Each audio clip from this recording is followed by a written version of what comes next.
Niente, volevo fare una mia piccola riflessione su questa cosa che ha detto il neoassessore della regione Lombardia alla sanità, nonché vicegovernatore Letizia Moratti, che non vedevamo da un sacco di tempo, quindi la mesciava da poco.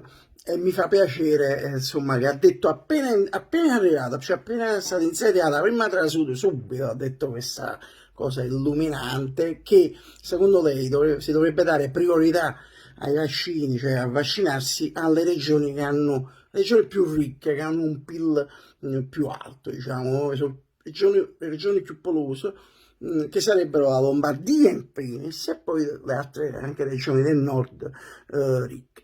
Diciamo che è bello vedere comunque un assessore che arriva e subito dice una cosa del genere, anche perché il suo compito è molto impegnativo, quello della Moratti, perché succede all'assessore di prima, l'assessore Waller, che ha fatto cose mai chiarisce, non riesco nemmeno a esprimerle talmente che le ha fatte, no?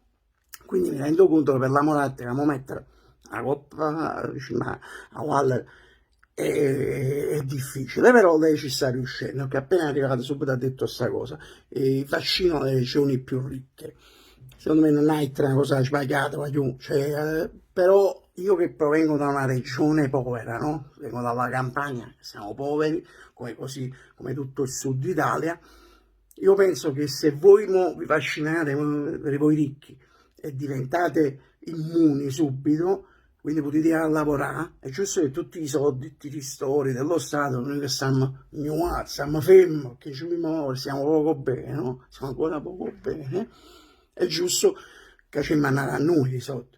Tanto i ricchi lavorano, possono lavorare e secondo me stanno pure impegnati, che non è che andate alleate ricchi, cioè voi che lo potete fare, no?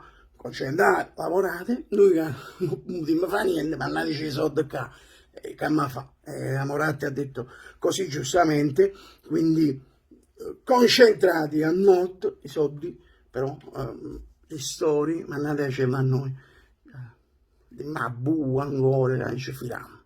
E comunque la Moratti è cioè, ho capito pure perché hanno scelto Lombardia ha scelto come assessore alla sanità, perché la prima controindicazione al vaccino è il prurito. Allora o Lombardi dice ma per ora Moratti, voglio faticate vero, vedi una bescione, dici sempre cose giustissime.